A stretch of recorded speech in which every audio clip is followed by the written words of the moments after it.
Good morning on the East Coast of the United States, dear friends of HRNK. Today we are addressing the David Sneddon case. David Snedden has not been forgotten, and we want to remind all of our friends, followers, supporters of HRNK, the human rights community, that David has not been forgotten. I am delighted to let everybody know that we are joined this morning by 6 members of the board of directors of the Committee for Human Rights in North Korea, HRNK, the Honorable Jack David, the Honorable Robert Joseph, Ambassador Robert King, former Special Envoy for North Korean human rights issues, the Honorable David Maxwell, Dr. Marcus Noland, Dr. Suzanne Schulte. Thank you so much for joining us. And James, thank you for joining us. You're on the West Coast. You have been a tireless advocate for North Korean human rights issues. Of course, you're the brother of David Louis Sneddon, a young American who was 24 years old at the time, a young American and BYU student who disappeared in August 2004, 16 years ago, in China's Yunnan province after traveling alone through Tiger Leaping Gorge. His disappearance followed many patterns identified in multiple cases of North Korean abductions.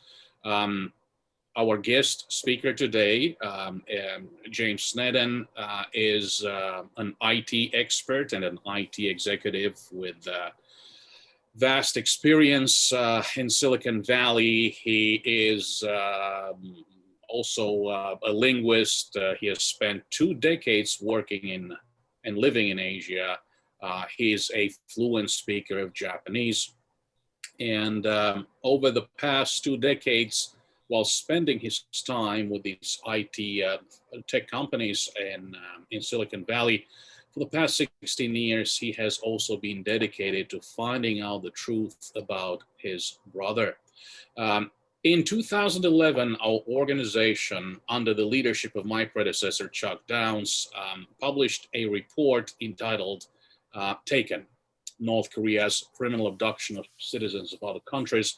I was thinking of this yesterday. September the 9th, 1948, of course, was the establishment of the Democratic People's Republic of Korea. So many great things, and of course, so many struggles have come out of the establishment of the other Korea, South Korea, the Republic of Korea. I can hardly think of one good thing that has come out of the establishment of the DPRK. Unfortunately, we continue to deal with these great human rights challenges. According to Taken, our report, the numbers of those taken has exceeded 180,000, including South Koreans taken during the Korean War, ethnic Koreans from Japan who returned and were never allowed to leave North Korea, also thousands of South Korean fishermen and others who have been abducted, nationals of other countries, and there are certainly 17 Japanese nationals that have been taken, according to the government of Japan. As many as 883 may have been taken, only 5 have managed to return home. In February 2013, the UN Commission of Inquiry, established in 2013, of course, the 2014 report of the UN Commission of Inquiry on Human Rights in the DPRK found that well over 200,000 persons, including children, were abducted by North Korea. And the commission strongly recommended to the government of the DPRK to provide the families and nations of origin of all persons who have been abducted or otherwise forcibly disappeared with full information on their fate and whereabouts if they have survived, and of course allow those who remain alive and their descendants to return immediately to their countries of origin, and in close cooperation with their families and nations of origin, identify and repatriate the physical remains of those who have died. So James, without further ado, I would like to turn this over to you and ask you, what would you like us to know about your brother, about David? Well, first of all, thank you, Greg. It's an honor to be here, and I appreciate that introduction. It's, I'm a fairly simple person when it really comes down to it, and so it's hard for me to summarize, what I would like people to know about David. But I think, in short, we made a brief statement for the abduction cabinet in Japan recently, and that's what I think I would repeat if I could do that. It's simply that David is a very kind, uh, warm-hearted individual that is often sought to help other people, and he was snatched up in the prime of his life, um, and I think he's actually surviving quite well there. I think he adapts. He's got a personality attribute that helps him adapt amazingly to the circumstances he's in. We've seen that time and time again as he was a young boy and as he grew up to become a young man. So I think he's adapted well. Certainly his Korean language skills will facilitate that remarkably for his circumstance in North Korea. But I think he's a family man, if you will. I'm sure without a doubt he misses his family, and while I'm sure he enjoys his children that he now has, per reports from Mr. Chong in South Korea, I'm sure he misses his extended family and his parents deeply. That's who he is, and we would like to see him again. James, thank you for sharing. I know this is extraordinarily difficult for you. And I was hoping that you could share some of the details of David's disappearance 16 years ago. Of course, many in the audience are familiar with the case, some are not. Sure, that's a very, again, broad question. Um, for those who have not, say, viewed or seen the executive report, that has the full detail of our initial trip into Yunnan province, China, where we basically went in without any understanding of the area, without any concept of how we would proceed, without any idea of what may come from that initial search.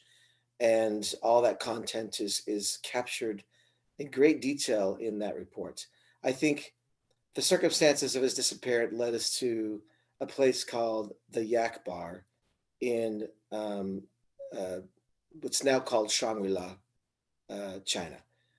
And I think it's very curious and very important to note what that place is. It's a Korean cafe in a very popular tourist city, kind of an outpost for Tibet. David sent an email from a cafe in Lijiang saying he was taking a trek and going through Tiger Lake Gorge, and he was going to try to go see Tibetan people. That would be his interest, the ethnic people of the region. And we were able to trace his footsteps with multiple uh, direct sightings and found this location called the Yak Bar, where it was actually one of probably six sightings, or I'm sorry, probably four sightings in that area. But the woman there was of such strong recollection of David and had seen him three times. She spoke in Chinese with a gentleman named Gavin Sunwall from the embassy and recounted the sightings to him. It's absolutely certain that he was there at least for a period of time and frequented that location. Again, a place where he could get Korean food and speak in Korean. She was an ethnic Korean minority there. Uh, we're certain he was there. She was certain he was there. And that's the last place he was seen.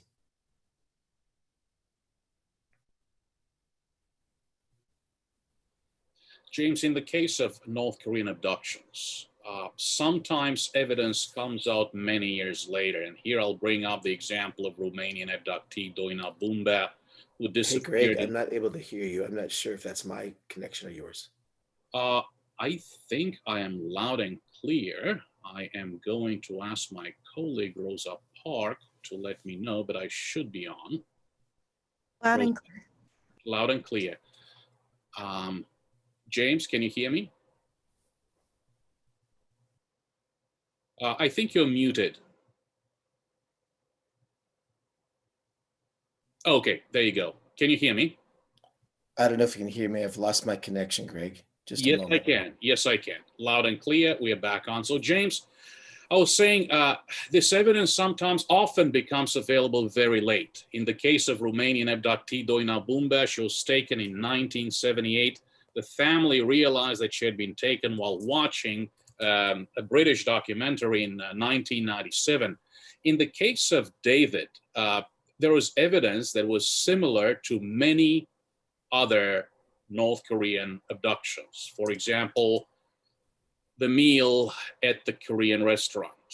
For example, those taken being linguists, and certainly David was a linguist, very good speaker of Korean, spoke English with, well, what we might see as a standard American accent, a Midwestern accent.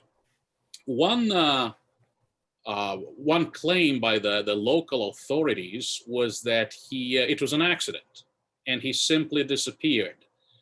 Did you and your family actually walk the gorge? And what was your assessment of the level of difficulty of that trek?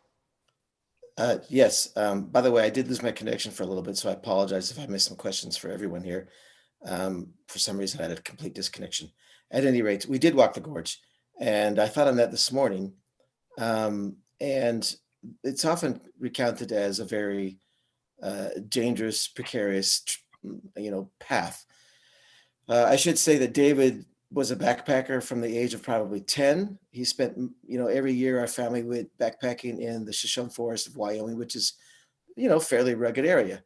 I would say it was not even as bad as those typical hiking packs we went on as a family. That path, as I go back in my memory of the things I experienced there was different ethnic minorities that were up and down the path the whole way we were there. There was telephone lines in certain parts of the path. There was enough space for cars to go down multiple areas of it. And the river, which is often viewed as the place where he may have been lost, literally was miles down the mountainside. And there is a road in between the river and the mountainside. So, in theory, if David had fallen somewhere along the path, he would have literally had to roll in many places a mile or more downhill across the road into the river, if that was the cause of his loss. The other way that he could have disappeared in the river is at the end of the path. I recall very clearly the image as we walk down from the path. There is a guest house there called Tina's Guest House. You can see it. It's alongside a paved road. He would have had to go to that guest house and then maybe walk from the guest house down, I'll say 100 yards to the river, and somehow, looking at the river, fall in and be swept away. Yes, it's possible. Is it likely? I think it's very unlikely. When I first saw that scene coming down from the gorge, I remember seeing some trekkers that I had acquainted with. They happened to be Japanese trekkers, and they were ahead of us. And as they got to that road, they had flagged down a driver and were climbing to the back of a car headed to their next location. So, that's the kind of remote, circumstance we're talking about. They were on their way in a truck, moving on to wherever they're going next. It's just highly improbable. James, thank you. As we continue our conversation, I would like to invite participants to join us as well and ask questions. There are several ways you can ask questions. One of them is to click on the participant list and use the raise hand function, and we will turn the camera over to you. There will be a little bit of a lag there. You may also use the chat function at the bottom of the screen, and you can also use the Q&A function at the bottom of the screen. So there are really three ways of doing this. I do hope to have a lot of good questions. James, have you had updates since I know the report is out there and we will highly recommend that everyone read the report, but I was wondering if you could walk us through the updates you have had since your initial investigation, the initial investigation run by you and your family. James, you're muted. Could you please? Oops. Yep. Oh, sorry. yeah. I apologize for that. In this new day of video everything, my apologies. There have been several updates, and I think I'll probably start with the most recent, at least in my mind. Timelines are a little bit fuzzy, so I apologize for that, but probably 5 to 6 years ago, we received the report that most heard came from South Korea. Mr. Choi said that he received a statement from his sources that David was indeed alive, that he had 2 children, that he had a wife, and that he was, as I understand, helping in the inner circle of the leader. So that seemed very positive, and was greeted with some skepticism from some folks. We viewed it as a clear sign from a source that had provided strong intelligence multiple times in the past about abductees as credible. I think it was viewed by those in Japan who've also led this effort as credible. That's probably one of the most important recent intelligence reports or updates we've had. We received, the initial intelligence that also came from Narkin in Japan, probably, I don't know, 10 years ago or so, that also confirms what sounded like someone in David who was found in Yunnan province, taken back to North Korea and held there. They view that as a very credible source, and all signals pointed that was David. So those are a couple of the key findings, I think, that we believe really point to David's abduction. And by the way, this is all after Chuck Downs had analyzed the report and said it filled or met a type of typical abductions for other nationals, wherever they may have been taken. James, and the report that you mentioned, Mr. Choi, this is Mr. Choi from KWAFU, the Korean War Abductees Families Union, correct? Yes. I recall speaking with him right after this new update came out, and he reminded all of us that the sources that provided this information were the same sources that confirmed that Yokota Megumi, the iconic figure within this unfortunate group of friends and relatives taken by North Korea, the same source had confirmed that Yokota Megumi was married to a South Korean abductee, and as we all know, her parents did have a chance to meet with, they believe their grandchildren in Mongolia. Regrettably, Mr. Yokota Shigeru, the father of Megumi, passed away in June of this year. So these are sources that had been reliable and sources that had been vetted. But speaking of families, James, how's your family doing? And how are you coping with David's absence? Yeah, it's a very fair, yet again, hard question to answer. I think all of us individually are somewhat different, but it would be remiss if I didn't say that this, how do I say this? This dives into the depth of faith that we have. We really have a strong belief that there is a God, and that there's a bigger purpose in this. And we have individuals and the collective as a family have had very specific experiences that have underscored this belief. That really is how we have coped for this period of time. And certainly the intelligence that has come and the contact with people who believe that in David's case has helped remarkably. But when it really comes down to it, it's fundamentally our faith that has kept us moving forward. Thank you, James. Could you address the efforts you have made over the years? I have met you at numerous events in Tokyo, in New York City, in Washington, D.C., and I have always admired your resilience and the resilience of your family. I know how difficult it is to remember David's case, and the fact that much more could be done to bring him home if he's in North Korea. So I was wondering if you could address the type of collaboration you've had with others, non-governmental organizations in the United States, in Europe, in Japan, in South Korea. Um, I'll start with maybe the interaction with the folks in Japan, Narkin. I'm sorry. Yes, Narcan. I Not apologize. I miss these names up sometimes. Um, that was, how do I describe it? It was an amazing development. Almost, almost, I would say a godsend to realize there's an organization out there that has been working on this issue for many, many years, well before we became entrapped in it, and that there was families who had a similar experience to us. I've met with the Yakotas personally. We had a very intimate discussion with them maybe 2 years ago in Tokyo.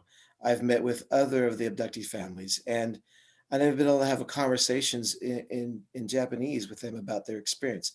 I sat at dinner with uh, Soga-san, and we had discussions about her experience there. I was able to interpret questions from my mother about her experience as an abductee in North Korea and give that information to a mother, excuse me, worried for a son and his circumstance. And that gave her some calm or some relief into the actual happenings of people who have been there. Those things are really beyond description, and things that we never expected to happen. Uh, the conversation we had with Mr. Choi in South Korea was extremely illuminating, and gave us a great deal of hope that others are pressing on this issue continuously. It also reminded us of it's not just about David. I remember very clearly in his office the wall of pictures of abductees and families, just hundreds, if not thousands, of South Koreans that he's been fighting for so long. It's remarkable that there are these pockets of ardent supporters for those who have been unfairly captured. Unfairly is not even the right way to say it. Illegally, harmfully taken, and their lives disrupted. But I see these pockets of folks that fight tirelessly to resolve this issue. I certainly feel the same way about your organization, Greg, and the intelligence and the interaction we have. I mean, it started with your predecessor, Chuck. We had. I think it's important to remind folks in this audience we never really considered David that had been abducted in North Korea. We went to China thinking we would find him, possibly in a hospital, possibly in a jail. Maybe he broke some law. We did not know. And we did that search and came back perplexed, knew we had found that he had not died in the gorge, but didn't know what had happened. And we presented that report to you know government officials and whoever we could to say, hey, help. It wasn't until Chuck got a hold of it that he said, "Yeah, this points to North Korea," that we turned in that direction. It was never a thought of ours initially. So um, we thought we would actually bring him home, and so we are here now, largely because of organizations that we just mentioned, their support, the families that have been part of that, and it's kept us propelled forward. It's kept us hopeful, and I believe actually we will see David one day.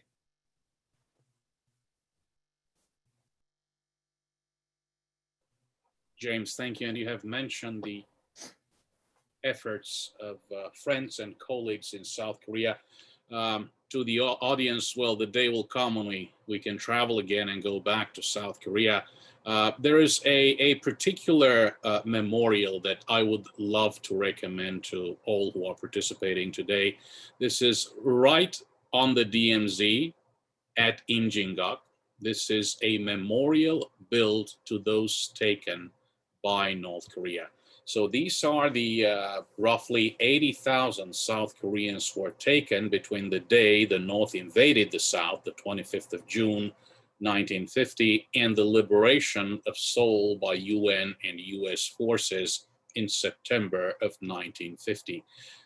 Kwafu and other colleagues have examined declassified documents, many of them US intelligence documents.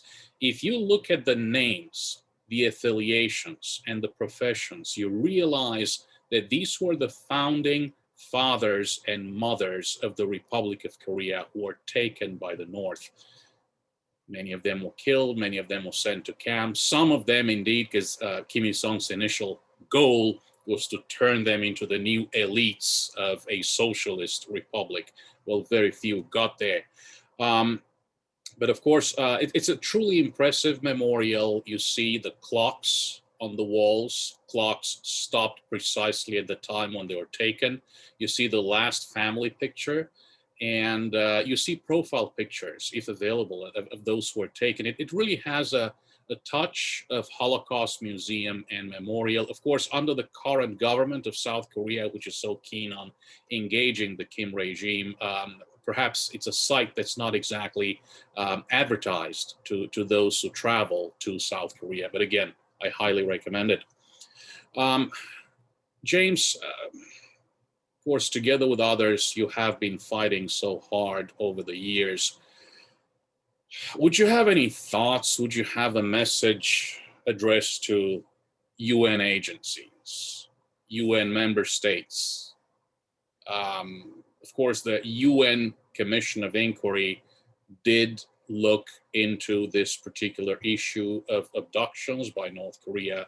As I mentioned earlier, you have participated in numerous events at the UN. Any thoughts, any recommendations you may have? Again, another deep question, Greg. I love your questioning. Um, certainly we want to say, hey, David is there. Do not forget. That's the whole point of this discussion. And I don't think it matters which agency we're talking about there. Um, I'm not naive. I get that there's a very large geopolitical dynamic with North Korea, and I've thought about this quite often. That in the grand scheme of things, David Snedden is small, if you will. But that said, he represents the oppression, the continuing oppression of that regime, not only on abductees, but on all individuals, even within the country. And I think that's the message. Is we're talking about David here today, yes, but for me, and I think for many of us, behind David are the thousands of potential abductees held, and the citizens that are oppressed by their own government. Uh, that can't be ignored any longer. I find it incredulous that to some we still debate this as an issue. Human rights oppression is happening. It's real. It happens every day. There's real accounts of it on repeated individuals that have escaped. There are reports of all kinds of carnage in that country. And yet, for some circles, we debate that there's whether or not it's real or not. The gate to not only freeing David and others, but I think to really firmly releasing the oppression of the individuals in North Korea, is human rights. And so, we have this resolution that was passed by both houses of the Congress here in the United States.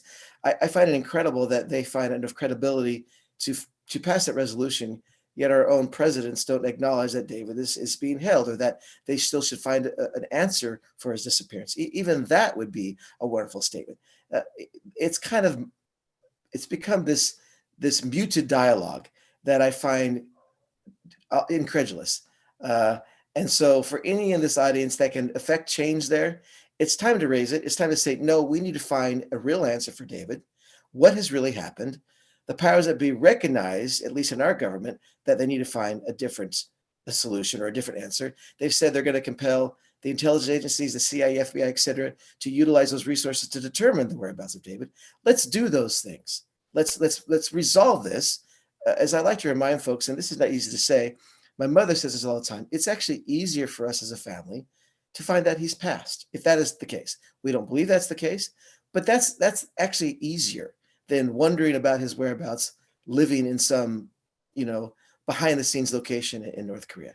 Let's resolve it, period. And the path to that is simply human rights atrocities in North Korea. That's my strong view. So basically, collaboration involving not only this world of human rights organizations, but governments, law enforcement in particular, intelligence agencies, collaboration with like-minded states, like-minded UN member states. And of course, there's always China. And we know that China has not been helpful on North Korean human rights issues, quite the contrary. China continues to apprehend, arrest, imprison and forcibly repatriate North Korean escapees. China is a member of the 1951 UN Refugee Convention, 1967 Additional Protocol. These North Korean escapees are returned to a place where they clearly face a credible fear of persecution, which should be the standard of granting them political refugee status. Again, on this issue of abductions by North Korea, many of these abductions were conducted in China. David, of course, disappeared in China. James, correct me if I'm wrong. Is this the only case of an American disappearing in China that has been unresolved to date? That is correct. That is our understanding. Since I believe World War II, it's the only case that has not been resolved. And again, why? Why can't we muster some power that we certainly have within our own government to resolve this? I think I want to be careful with my words, but it begs the question of, is there the aptitude or the unwillingness? And I gotta believe there's the aptitude. So it says, is there an unwillingness? And if that's the case, why? Why don't those who know feel unwilling to resolve this on behalf of our family and really the world? I, I have no idea, but that's kind of where I land often. Sometimes I regret to say it, it's simply about inertia. And this reminds us in the North Korean human rights community, North Korean human rights defenders, that we must get better and we must reach out to broader and broader audiences. Of course, awareness building is a very important first stage, but we have to move on to the next stage. Um, James, I know that there has been some congressional action taken on David's case. Is that correct? Actually, Congress has perhaps been the most active branch of the U.S. government on North Korean human rights issues, let's say it. And let's remember that we do have a U.S. North Korean Human Rights Act here in the United States.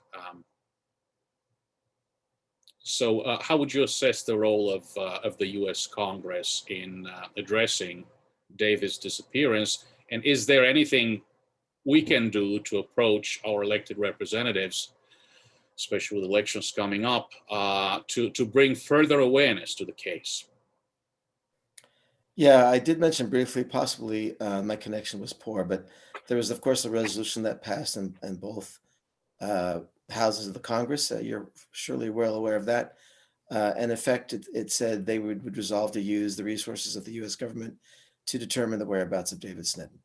And that was no small task to have that passed in both houses of Congress. I think since then it's gone quiet. And, in all candor, we suspected that may be the case. But in our mind, it's still a watermark event that says well-knowing individuals, seeing the circumstances and the intelligence laid before them, believed, yes, we need to answer this question of what happened to David Snedden. And we will use, or rather muster, the powers of the government to do that. That's what the resolution says. There's been nothing that's been done, to my understanding, since. The question is why. Again, I get back to that aptitude versus willingness. Sure, there's awareness issues, but Congress passed those resolutions. Many people reviewed the content and voted yes. There's awareness there. I don't understand why it hasn't moved forward. I I don't mean to put you in a tight spot here. You and I are not playing Japanese politics, but I think I have to ask this question. You mentioned that Suga Yoshihide-san was present at many of the joint events we've had. He gave keynote remarks. We met him in Tokyo, in New York City, in Washington. He seems to be in pole position.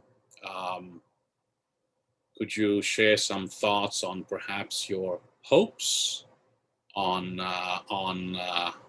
Prime Minister Abe's successor and the stance on this particular issue? You're very knowledgeable of Japan, the language, the culture, anything Japan. They've done a lot to address this issue. There was some success in 2002 when Kim Jong-il admitted to then Prime Minister Junichiro Koizumi that yes, they had taken North Korean Japanese nationals. Well, basically, rogue North Korean agents had taken nationals of Japan. Only 5 managed to return to Japan. So would you have any thoughts, any recommendations? How could these issues be addressed better? And how could, if they're there, David and the Japanese abductees and the others be brought home? Yeah, wonderful question. Again, a little bit challenging to respond succinctly, maybe, but in my mind, the good news about the Japanese political dynamic, and by the way, before I say anything, I should mention I would never be a good politician. I'm pretty blunt and direct, and sometimes that doesn't suit the circumstance well. Um, that said, it's my understanding and my experience there that the abduct issue is fairly party agnostic. So regardless of what party's in power, they all feel strongly, they all get behind the issue and realize it's got to be resolved. They want to see the citizens return home. And so I have great hope that that strength, that focus will be maintained. I'd like to believe that because of Suga-san's background being, for those that may not be aware, there's an actual um, committee chair or cabinet, excuse me, cabinet chair in Japan for this issue. That's how prominent they feel it be in their political system. He was that chairperson for a great long period of time, maybe twice, I believe. I can't recall exactly. So he's certainly sensitive to it. He's been aware and had briefings regarding it repeatedly. I gotta believe that he's going to carry that torch boldly forward. Like with all politicians, what is said and what is done, I think we have to wait and see. But I hope that resolve will be maintained, if not strengthened, and I hope they will find a way to partner with the powers that really are important in that region: China, increasingly Russia, of course, South Korea, and the United States, to resolve this. And again, I believe firmly it's through human rights, not just David, but human rights, generally speaking. All the issues that come up from that country will be the path for the resolution of all these abductees, including David, of course. Thank you very much, James. And I have a question from one of the participants, from my colleague, Amanda Mortwedo, who's also on the West Coast right now. And she would like to thank you for taking the time to join us today and for the very emotional remarks you gave. Amanda goes back to civil society organizations. Are there any actions that civil society organizations, NGOs, can take to address your brother's case?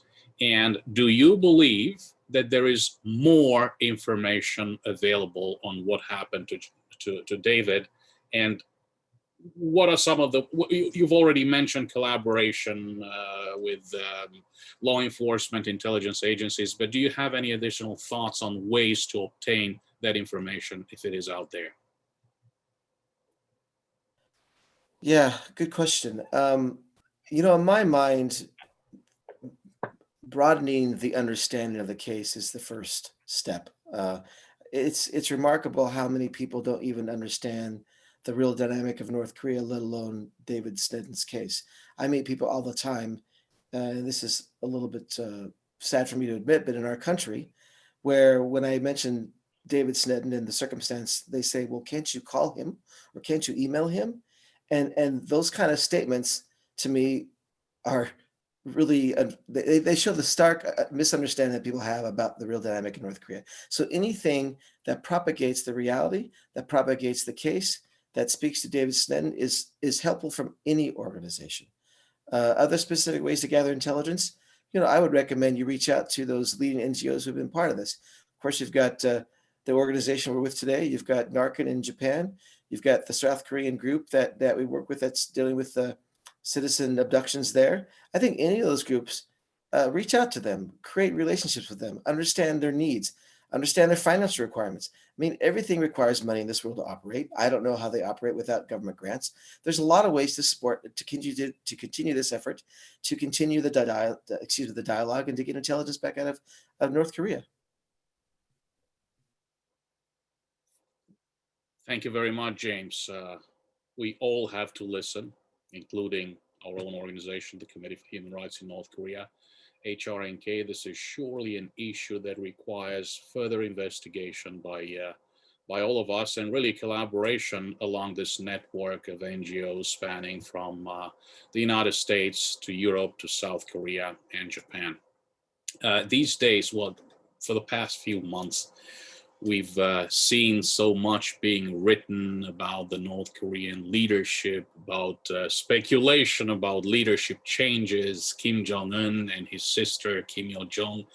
Of course, our advice to all is to look at one of our reports in particular, the report on the Organization Guidance Department authored by Robert Collins. Look at chapter 13 to see how a succession would take place in North Korea.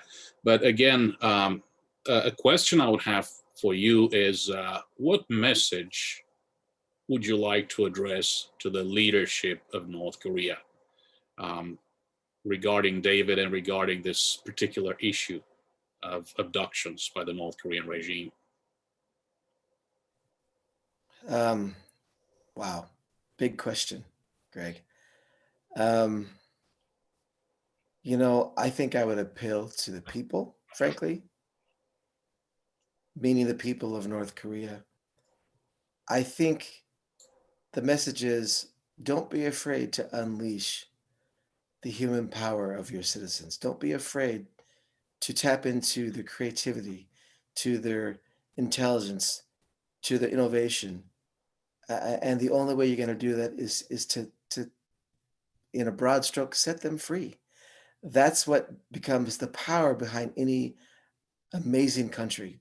I'm not a historian, but I think if you look at the stark contrasts of, I'll say, pre and post-war Japan, North and South Korea, those are quick contrasts in what the power of the people does for a country. And don't be afraid to let that happen. You want to stand on the world stage. You want to be shoulder to shoulder with democratic countries.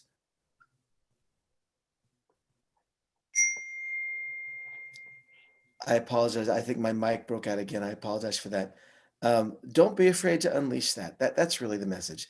And I think if you do that, David's going to come home, because that's a natural consequence of realizing you can tap into amazing resources of your people to become the country that you really strive to be. Don't be afraid of that.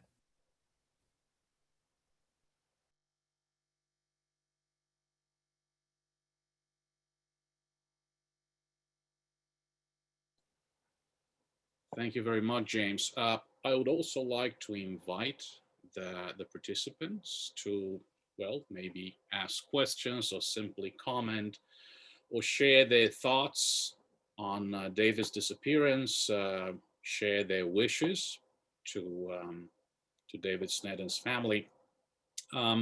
We do have a question from our colleague in South Korea, from Ethan, who is asking you, James, if you think you might be interested in submitting your brother's case to the UN Working Group on Enforced or Involuntary Disappearances, the WGEID. This is not exactly a court, but it would help raise publicity on the issue, and it would help increase diplomatic pressure on China and North Korea. I think the quick answer is yes. I'd like to learn more about that, what would be required. For those that may not be aware, we have had several symposiums, or I apologize, I think we had one, and one was canceled because of COVID, there at the UN, sponsored by the Japanese government. And we had a marvelous attendance with ambassadors from several countries at those forums where we spoke to this issue. I think there is momentum within the UN. There's increased understanding of the issue, specifically David's case, but also other abducted cases within the UN, it may be a great opportunity to enter other forums within the UN on the subject matter. I'm certainly open to it. Thank you, James. This is a lot of food for thought for us as well, organizations in this line of work. We have a question from Melanie Kirkpatrick, very well-known author, who is the author of the Underground Railroad. Of course, you know her very well. She has had a very keen interest in the case of your brother and this particular issue. Melanie wishes to thank you for a very powerful presentation, and she wonders if Presidents Trump, Obama, or George W. Bush have been personally briefed on David's disappearance. First of all, Melanie, I want to say hello and thank you. The family really appreciates certainly that wonderful article that was published in the Wall Street Journal several years back. It's been referenced many, many times, and we share it with others frequently. So again, thank you for your efforts. To your question, I don't have certain knowledge.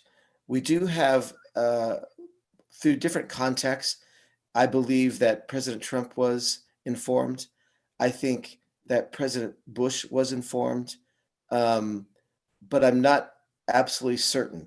The contact that I had says that through Mr. Pompeo, there was a discussion had with Trump, President Trump, excuse me, but that was second or third hand information. So I think it's highly probable. The problem is it's fairly mute back to us in terms of those dialogue or that dialogue, and it kind of gets back to that thing I keep bringing up. Is there a willingness or an aptitude issue? It seems that to some degree it gets muted inside maybe the State Department, maybe the U.S. government, and we're really not sure why. I think the dialogue has happened, but the feedback loop to our family is fairly dead, frankly. Well, James, we will have to make sure that the dialogue is not dead. Again, this very important issue of North Korea is critical to American citizens, especially your family. Other North Korean human rights issues, North Korea's vast system of unlawful imprisonment, the treatment of vulnerable groups, the disproportionate repression of women, and the Office of the UN High Commissioner of Human Rights in Seoul did publish a really solid, good report based on interviews with 100 North Korean women who had experienced detention. The political security issues are very important. We're talking about nuclear weapons and missiles. The lives of millions are at stake. And yet there are so many other issues out there. There's the COVID-19 pandemic. There are refugee crises elsewhere in the Mediterranean basin, in South Asia, other political security concerns. It's always a struggle to compete against all of these very important issues and keep North Korean human rights issues and David's case at the top of the agenda. And surely this is certainly our mission. This is what we have to do. And it's great that you're with us today and we stand side by side. It's a true honor. I do have another question coming from our colleague Ethan in South Korea. Very dedicated human rights advocate and scholar. The question that he has is, I understand that the US Embassy was initially very supporting in resolving your brother's disappearance, but then became much less so afterwards. I'm not sure whether he is referring to the US Embassy in South Korea or the US Embassy in Japan, but I guess this is a more general question on State Department involvement in David's case. Yeah, again, that's a little bit of a touchy question, frankly, because I think there's probably, I'll say pockets, and I'll try to explain better. We found the responsiveness of the embassy and the consulate fabulous initially in China. They met with us. They came with us. They interviewed some of the witnesses. I mentioned the phone call they had with the woman at the Akbar. I forget her name right now. Had by Gavin Sunwall, a consulate there. It was remarkable, and I think as time progressed. Um, by and large, they adopted the position of the Chinese government in that David died in the gorge, despite evidence contrary to that. No body found, all those kinds of things. Incidentally, when they did do some work in the river itself, they found some bodies. None of them, of course, were David, and so that shows that things like that happen. But it also shows that David was not one of them, circumstance possibly. The point being is, since that time, I would say the support has been a little bit hit and miss. There's times where it looks like it's strong. There's times where it's become very quiet and very mute. And we suspect that there are pockets of folks who strongly support and want to get after the resolution, and there's others for whatever reason that aren't on that bandwagon. And again, if you look at the geopolitical dynamic there, I can understand both sides of that. But I'll iterate again and again. If you really want resolution to the abductee issue, the path is human rights. And if you want resolution to North Korea, the path is human rights. I think that is the path for us to resolve all the challenges we see in North Korea, period. And the State Department can have a great strong role in that if they desire. James, that is great advice. We, of course, always remind our Japanese colleagues. We know that they're fully focused on the abductee issue.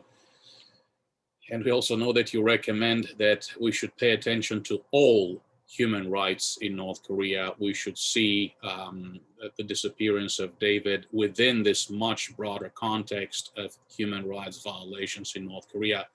It's not all doom and gloom. The great news is, again, that in 2014, 6.5 years ago, we had this spectacular report of a UN Commission of Inquiry that set the standard for the understanding of human rights issues in North Korea. The Commission paid particular attention to this issue of abductions by the DPRK regime. Of course, the Commission of Inquiry was not a prosecutorial body. The Commission of Inquiry, as the former chairman of the commission often put it, was a preliminary investigation. It made a series of recommendations. Some of them have been implemented. For example, the establishment of a field office of the UN High Commissioner for Human Rights in Seoul. Even the regime of North Korea arguably implemented one of the recommendations. That was a recommendation to join the Convention on the Rights of People with Disabilities, which they did. All I'm trying to say is that if one is in this line of work, North Korean human rights or human rights in general, one cannot abandon hope, and one has to remember that despite the tremendous challenges, there have also been some success stories here in the United States across multiple administrations. And the whole point is that you're here with us today in order to make sure that we do not forget.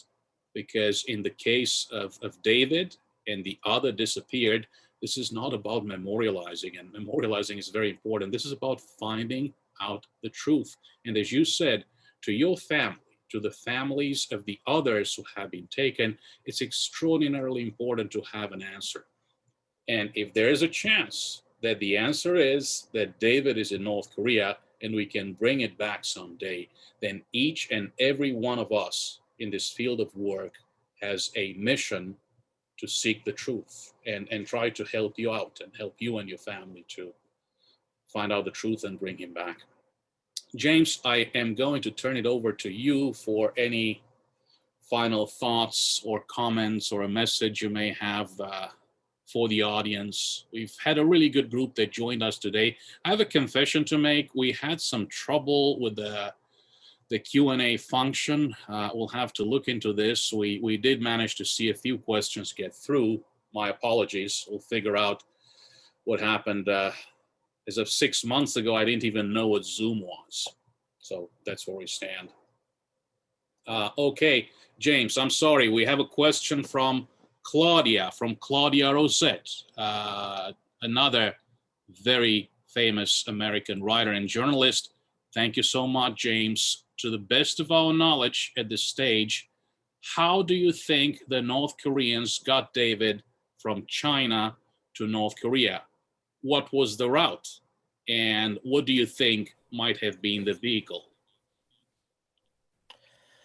Yeah, honestly, anything I could say is pretty much speculative. I don't think we know with certainty at all. So with that statement, I'll give you my thinking, my speculation. David went missing in Yunnan province, which is fairly well known as kind of origination of what they often call the North Korean human railroad or underground railroad. And so it's fairly frequent that escapees from North Korea find their way out of North Korea through Yunnan into Burma or some of those Southeast Asian countries on down to maybe Thailand or places like that and then claim refugee status. Um, I suspect it's a similar path through those countries with networks they have in place to remove them in whatever form possible, be it boat, train, uh, car, truck, whatever. I don't know that it matters, but I think it's fairly clear that there are human trafficking efforts that happen through that part of the world, and that seems a very reasonable way that David made his way out with the help of, or really the force of operatives, and on their way to wherever they took him. That's what we speculate happened. James, thank you. Any thoughts for the audience that has joined us today? I just want to say mostly thank you for your willingness to come and listen. I want very much for this story to not die. It's representative of thousands of people who have been abducted, but also in our hearts and minds, the poor people of North Korea who have continually been oppressed by their government. It's representative of literally thousands, if not millions, of people suffering, and that to me is the broader story. Yes, David is a focus of our family, and yes, absolutely, we want him given his freedom. But that is just the beginning of this dialogue, and the path for all of them is laser eye focus on North Korea, what they do to the people, how they oppress them, and how we can, as a world community, try to get change, meaningful change that empowers the people, unleashes their creativity and their intelligence and really enlivens that country from where they are today. I think it's a simple solution. I hope others will begin to see. That's what I would like to leave with. James, we all very highly appreciate it. Thank you very much for sharing your thoughts, your comments, the story of David with us again this morning. You had to wake up very early to do this. I know how terribly busy you are. I would also like to thank all of the participants and make your promise that, as James said, this is only the beginning. And we will not give up, because this is fundamentally the mission of our organization, the Committee for Human Rights in North Korea, HRNK. And this is truly what the regime of Kim Jong-un fears the most: finding out the truth and telling the truth about the North Korean human rights situation, and those who have been abducted and victimized by the regime, such as David Sneddon, brother of James. Thank you very much. Have a blessed weekend, and we hope to see you soon. James, once again, thank you. Thank you.